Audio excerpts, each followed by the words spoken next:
कि एमपी लोग 4-4 पेंशन ले रहा है और आपसे हमसे कह रहा है कि बाजार में निवेश, और आप टैक्स दे रहे हैं, मेहनत की कमाई से सरकार को टैक्स दे रहे हैं, और 4 संपादक अंग्रेजी में लिखते हैं नहीं, सरकार को अपना खर्चा कम करना चाहिए। क्यों भाई? क्योंकि सारा पैसा उठाकर बड़े उद्योगपतियों को दे देना चाहिए। आप कह रहे हैं कि कुछ तो मिला। हाँ, कुछ क्यों नहीं मिला, मैं भी कह रहा हूं कुछ मिला, लेकिन उसके बदले आपका सब कुछ ले लिया।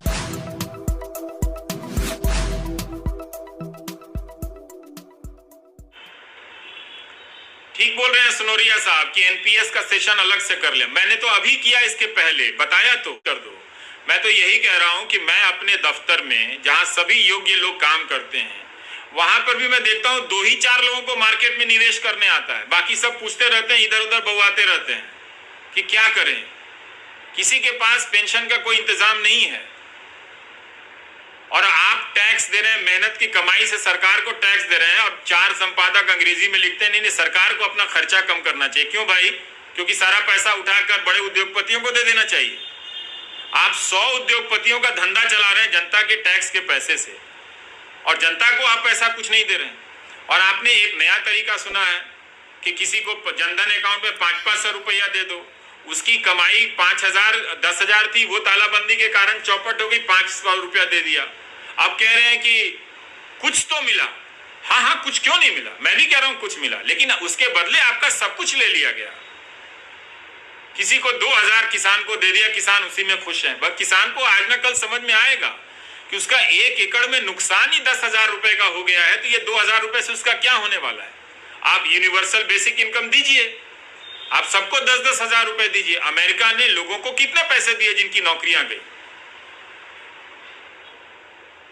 फूल सिंह जी कहते हैं समझ में नहीं आता कैसे करें। इसमें समझने की बात है, इसमें आपको कहना पड़ेगा कि आप इसी मुद्दे पर टिके रहना चाहते हैं, आप चाहे कोई भी दल हो।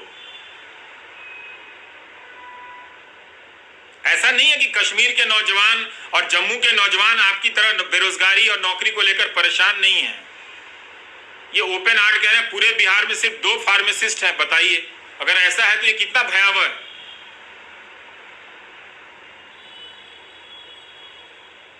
तो इसलिए हर जगह के नौजवान सरकारी परीक्षाओं को लेकर परेशान है। 8-8 साल लगेगा, 6-6 साल लगेगा, इतना घमंड आपको। अगर आप रेलवे का इम्तिहान जो ले चुके हैं, पिछले जून में जो रिजल्ट आ गया, उनकी ज्वाइनिंग क्यों नहीं हुई थी अभी तक?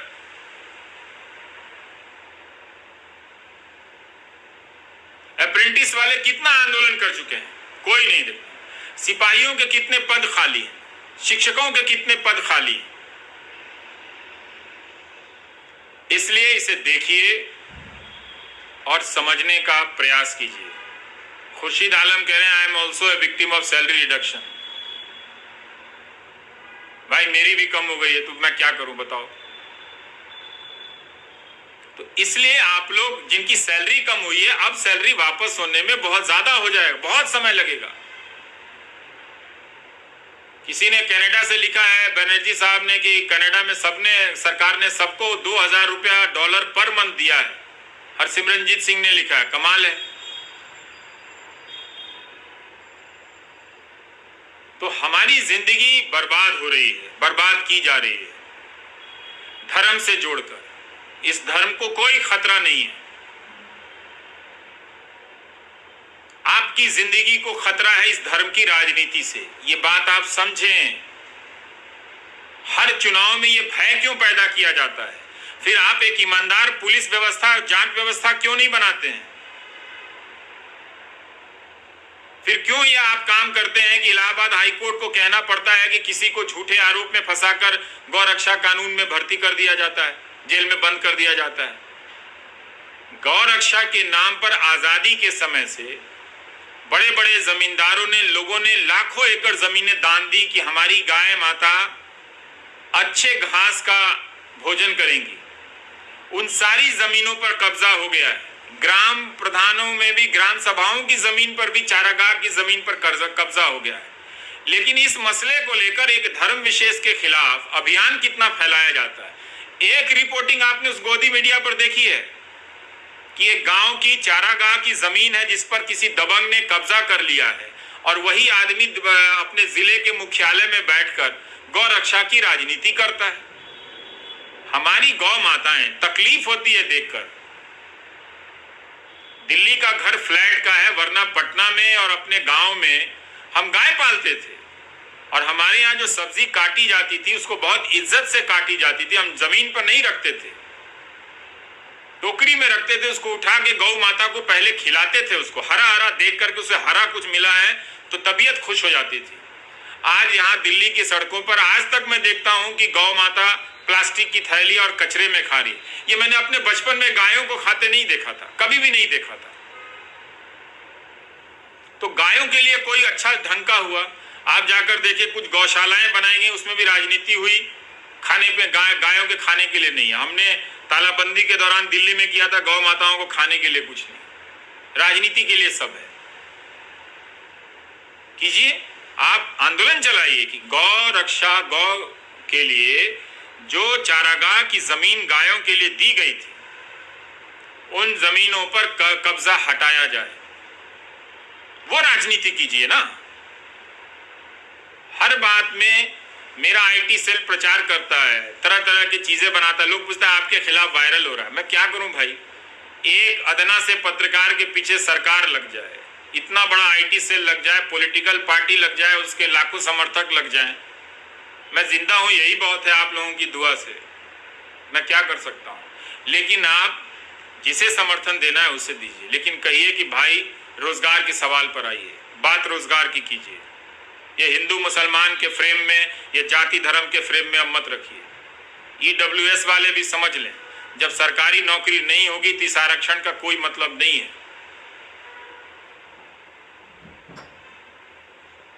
ये नहीं चलेगा कि 17 सितंबर को नौजवान प्रदर्शन कर रहा है नौकरी के लिए तो न्यूज चैनल नहीं दिखा रहे हैं।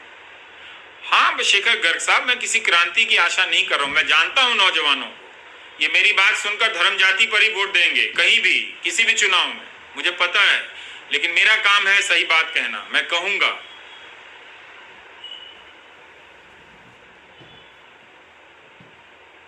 ये बात आप किसी चुनाव के संदर्भ में नहीं देख सकते। मैं 2017 से अकेला इन सवालों को उठाते आ रहा हूं। उसके पहले मुझे इसका नहीं, इनको परवेश साहब को डिप्रेशन क्यों हो रहा है, मैं तो रास्ता बता रहा हूं परवेश साहब, मुझे तो डिप्रेशन नहीं हो रहा है। अब कोई कह रहा, अविनाश कह रहे हैं कि रेलवे को 866 करोड़ रुपए आ गए 2017-18 में फॉर्म से। मुझे पता नहीं, हिसाब मुझे जोड़ना नहीं आता, मैं अक्सर गलती कर देता हूं। तो इसलिए आप सब काबिल लोग हैं, आपको खराब एजुकेशन सिस्टम देकर कम काबिल बनाया गया है और आप अच्छा पैसा नहीं कमा पा रहे हैं तो आप अगली पीढ़ी को नहीं देंगे। इसलिए इस किताब की बात सही है कि 2040 में जब हम प्रवेश करेंगे तो हम बेरोजगारी से बुढ़ापे की तरफ जाएंगे। चीन की तरह नहीं कि चीन ने इसी दौर को 9 से 10% की जीडीपी में वो ले गया, जिससे उसके जवानी को, उसके नौजवानों को अच्छा काम मिला, अच्छा पैसा मिला और वो फिर वो एजिंग में चले गए यूरोप की तरफ। भारत के पास जब ये मौका आया तो नौजवान गरीब होते हुए वहां पर बेरोजगारी और बुढ़ापे की तरफ जाएंगे तो बहुत तकलीफ होगी। इस बात को आप समझिए। इसलिए नौकरी का मुद्दा सिर्फ सरकारी नौकरी का मुद्दा नहीं है, सरकार को नौकरी देनी चाहिए। जब सरकार का बजट 24,000 से 2 लाख करोड़ का हुआ है, जैसा कि नीतीश कुमार कहते हैं, तो उसका काम भी बढ़ा होगा और काम बढ़ा है तो उन्हें अच्छी नौकरी देनी चाहिए। जब खुद विधायक लोग पेंशन लेते हैं और आपको पेंशन नहीं देते हैं, बहुत सारे लोग जो रिटायर हुए हैं आपके रिश्तेदारों में, आप पता कीजिए उनकी स्थिति बहुत खराब है। बच्चा अच्छा होगा तो, लेकिन उसके पास अपने जीवन के लिए भी वो कम कमा रहा है तो माँ बाप की देखभाल कैसे कर पाएगा। कई बार नियत होते हुए भी वो नहीं कर पाता है और लोग बीमारी से परेशान हैं। आपको ये बात समझनी है। ये जो व्हाट्सएप यूनिवर्सिटी आती है, चुनाव के समय आ जाता है, मेरा चेहरा बदल दिया जाता है और ये सब चलता है, आप मेरा मजाक उड़ाइए, मुझे गालियां दीजिए। इतनी बड़ी सरकार, इतना बड़ा आईटी सेल अगर किसी के पीछे लग जाएगा तो लोग, मैं चाहूंगा भी तो भी लोग मेरे बारे में उल्टा सोचेंगे। आप सोचते रहिए, लेकिन आपकी जिंदगी को लंबे समय के लिए जो बर्बाद किया गया है वो बात बहुत ज्यादा सही है। इससे आप बच नहीं सकते।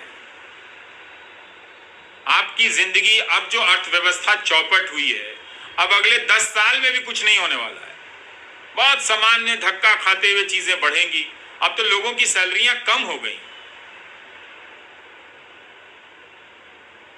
नवनीत जी ठीक लिख रहे हैं कि लंदन में रहते हैं और हेल्थ सिस्टम को और एजुकेशन सिस्टम